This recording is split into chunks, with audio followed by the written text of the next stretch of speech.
Hello friends, mission job में आपका स्वागत है। बिहार विधानसभा सचिवालय भर्ती में बम्पर बहाली निकली है, अच्छी खासी बहाली निकली है, सुरक्षा प्रहरी की बहाली निकली है। इसमें सारी प्रक्रिया को समझेंगे, चाहे वो ऑनलाइन आवेदन की तिथि हो, लास्ट तिथि हो या शुरुआत हो, एज हो, फी हो, सारा चीज़ यहाँ पे देखेंगे। कैटेगरी वाइज पोस्ट को देखेंगे और हाँ, एग्जाम पैटर्न्स को भी यहाँ पे देखने हैं, सिलेबस देखेंगे, फिजिकल स्टैंडर्ड देखेंगे, सारी चीज़ों के यहाँ पे समझेंगे एक एक करके। तो दोस्तों, सबसे पहले हम यहाँ से शुरुआत करते हैं। अप्लाई ऑनलाइन की तिथि कब से यह ऑनलाइन होना है? तो यह 25 अप्रैल से होना शुरू हो जाएगा, ऑनलाइन प्रक्रिया होनी है। और लास्ट डेट जो है वो 16/5/23 तक है। अच्छा खासा दिन यहाँ पे दिया जा रहा है आपको ऑनलाइन अप्लाई करने के लिए। एज की अगर बात करें तो किस एज के युवा यहाँ पे अप्लाई करेंगे, तो यहाँ देखना है 18 से 25 वर्ष, जो कि यूआर होगा, ओबीसी होगा, ईडब्ल्यूएस होगा। ओबीसी नहीं, यूआर और ईडब्ल्यूएस के जो भी कैटेगरी होंगे, चाहे वो महिला हो या पुरुष हो, 18 से 25 ईयर्स तक वो अप्लाई कर सकते हैं। और एज का जो गणना किया जाएगा 1 अगस्त 2022 तक के लिए किया जाएगा। और SC/ST में 5 वर्षों की छूट दी जाती है, जबकि OBC में 3 वर्ष एक्स्ट्रा अपर एज में आपको यहाँ पे बेनिफिट मिलते हैं। फी की अगर बात करें तो फी यहाँ पे 675 रुपया लग रहे हैं UR, OBC और EWS के लिए। ये जो कैटेगरी है UR, OBC, EWS, इसमें 675 रुपये आपको फी पेमेंट करने होंगे ऑनलाइन फॉर्म भरते समय, जबकि 180 रुपया SC/ST को यहाँ पे लगने हैं, फी पेमेंट करने हैं। उसके बाद एलिजिबिलिटी की बात करें तो इंटरमीडिएट पास युवा इसे अप्लाई कर सकते हैं। यहाँ पे सैलरी की चर्चा थोड़ी सी कर लें। सैलरी 21,700 से लेके 69,100, मिनिमम 21,700 ये आपका सैलरी हो गया, जिसमें आपके DA होंगे, मेडिकल होंगे और भी सारी सुविधाएं होंगी। यहाँ पे HR होंगे, तो ये सैलरी बहुत ज़्यादा हो जाता है। कैटेगरी वाइज यहाँ पे हम लोग पोस्ट देखेंगे। यूआर की बात करें तो 29 पोस्ट है, EWS 7 पोस्ट हैं, SC में 10 पोस्ट हैं, जबकि ST में 1 पोस्ट, EBC में 12 पोस्ट, BC में 9 पोस्ट और BC फीमेल अगर आप हैं तो 1 पोस्ट यहाँ पे वैकेंसी है। टोटल पोस्ट जो है 69 है, 69 की संख्या में है। बहुत अच्छा जॉब है। सुरक्षा प्रहरी का ये जो पोस्ट है, इसमें सिलेक्शन प्रोसेस की अगर बात करें तो सिलेक्शन प्रोसेस में एग्जाम्स होने हैं। एग्जाम्स के बाद अगर आप क्वालिफाई करते हैं तो आपको फिजिकल के लिए कॉल किया जाएगा, बुलाया जाएगा। उसके बाद आप अगर वहाँ भी अगर आप क्वालिफाई कर जाते हैं तो आपके डॉक्यूमेंट वेरिफिकेशन होंगे। उसके बाद अगर आपका ये सही रहा तो मेडिकल के लिए बुलाया जाएगा, या फिर मेडिकल वहीं पे हुआ होगा। मेडिकल हो जाने के बाद आपको ज्वाइनिंग के लिए बुलाया जाएगा। तो ये सारी प्रक्रिया हैं। चाहे अप्लाई ऑनलाइन की तिथि 25 से शुरू होता है, 16/5 तक की होती है। एज 18 से 25 ईयर्स, बाकी SC/ST OBC को जो छूट मिलता है वो यहाँ पे मिलेगा। फीस 675 रुपये UR, OBC, EWS, जबकि 180 रुपये SC/ST के लिए है। एलिजिबिलिटी की बात करें तो इसमें इंटरमीडिएट है। सैलरी 21,700 से लेकर 69,100 है। टोटल पोस्ट की बात करें तो 69 है। सुरक्षा प्रहरी के नाम से यह पोस्ट है और सिलेक्शन प्रोसेस को भी यहाँ पे बता दिया गया। अब थोड़ा सा यहाँ पे देख लें एग्ज़ाम पैटर्न को। आपका एग्ज़ाम पैटर्न किस तरह से होगा, आपकी तैयारी कैसी होनी चाहिए। यहाँ पे देखें जो मोड होने हैं ये ऑफलाइन एग्ज़ाम्स होने हैं। ऑफलाइन एग्ज़ाम्स होने हैं, वो भी ऑब्जेक्टिव टाइप के OMR सीट पर। तो यहाँ पे दोस्तों ये देखने वाली बात है, आपके जो एग्ज़ाम्स होने हैं वो ऑफ मोड में होंगे, ऑफलाइन होंगे, और ऑब्जेक्टिव टाइप के होंगे MCQ फॉर्मेट में OMR सीट पर। ठीक है, ये ध्यान देना है। नंबर ऑफ क्वेश्चंस की अगर बात करें तो 100 क्वेश्चंस होंगे। आपको 100 क्वेश्चंस आपको यहाँ पे बनाने होंगे, जो कि दोनों लैंग्वेज में होंगे, हिंदी में भी होंगे और इंग्लिश में भी होंगे। दोनों लैंग्वेज में होंगे, जैसे कि एग्जाम में होता है। टाइम की अगर बात करें तो आपको इस एग्जाम्स में 2 घंटे का समय दिया जाएगा। अगर मार्क्स की बात करें तो हर क्वेश्चन पे 1 मार्क्स, यानी कि टोटल मार्क्स की संख्या 100 होगी।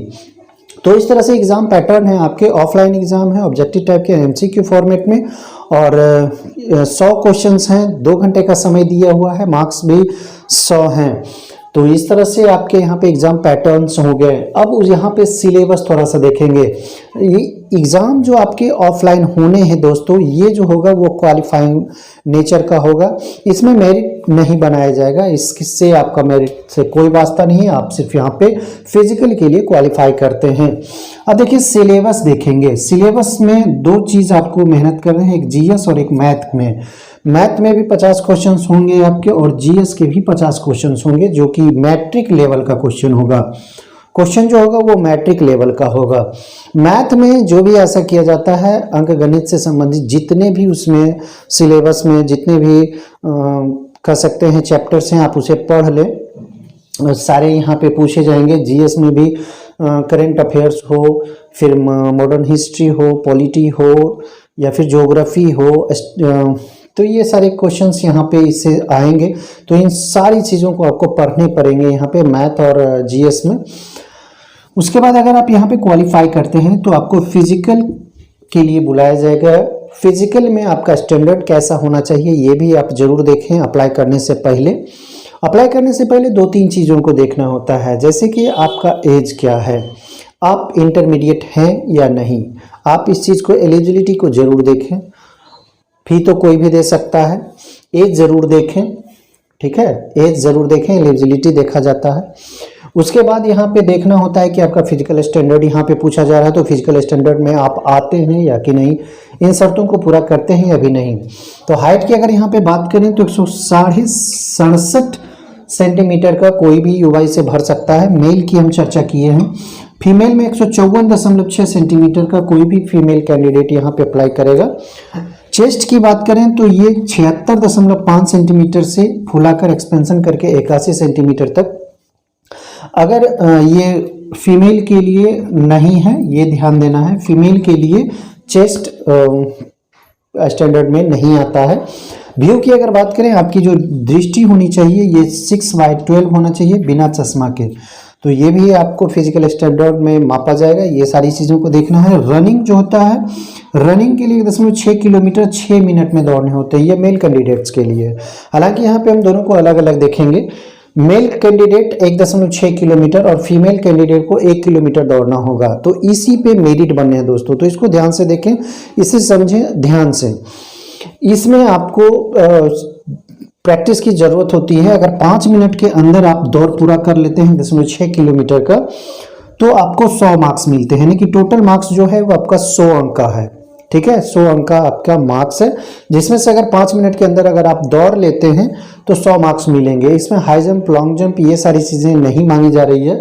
सिर्फ 5 मिनट दौड़ते हैं 5 मिनट के अंदर, तो आपको 100 मार्क्स यहाँ पे मिल जाते हैं। अगर 5 मिनट और 5 मिनट 20 सेकेंड के अंदर आपका दौड़ पूरा होता है तो 80 मार्क्स आपको मिलते हैं। जबकि 5 मिनट 20 सेकेंड से 5 मिनट 40 सेकेंड के अंदर अगर आप दौड़ते हैं तो आपको 60 मार्क्स मिलते हैं। और 5:40 से लेकर 6 मिनट तक अगर आपका दौड़ पूरा होता है तो 40 मार्क्स आपको मिलते हैं। तो यहाँ पे इस तरह से आपको दौड़ने होंगे। अगर आप 5 मिनट के अंदर आते हैं तो फुल 100 अंक आपके मिल जाएंगे। फीमेल को 1 किलोमीटर दौड़ना होगा और इस 1 किलोमीटर को अगर 5 मिनट में फीमेल कैंडिडेट दौड़ जाती है तो उसे 100 मार्क्स मिलेंगे। अगर 5 मिनट 20 सेकेंड के अंदर अगर दौड़ पूरा करते हैं तो 80 मार्क्स मिलेंगे। सारी वही चीज़ें हैं। 5 मिनट 20 सेकेंड से 5 मिनट 40 सेकेंड के अंदर दौड़ते हैं तो 60 मार्क्स मिलते हैं। और 5:40 से 6 मिनट के अंदर अगर दौड़ पूरा करते हैं तो यहाँ पे 40 मार्क्स आपको मिलता है। बस अंतर यही है फीमेल में कि ये 1 किलोमीटर है और मेल को 1.6 किलोमीटर दौड़ने होते हैं। और मेरिट जो बनने हैं यही मार्क्स के आधार पर आपके बनने हैं। तो दौड़ के आधार पे ही, यानी कि रनिंग के आधार पे ही आपका मेरिट तय होगा, आपकी नौकरी सुनिश्चित होगी। बाकी जो एग्जाम्स होगा वो सिर्फ क्वालिफाइंग मार्क्स का होगा। आप दौड़ें, प्रैक्टिस ज़्यादा करें, पढ़ें कम, क्वालिफाई सिर्फ कर जाएंगे, उसके बाद रनिंग पे ही डिपेंड होगा। अगर आप 5 मिनट के अंदर आते हैं 100 मार्क्स फुल मिलते हैं। 5 मिनट के जो कम आने वाले हैं बहुत कम मात्रा में होते हैं, इसलिए जितना हो सके प्रैक्टिस करें। तो दोस्तों सारी प्रक्रिया को अगर आप समझ लिए होंगे तो चैनल को सब्सक्राइब जरूर करें और दोस्तों को शेयर करें। धन्यवाद दोस्तों।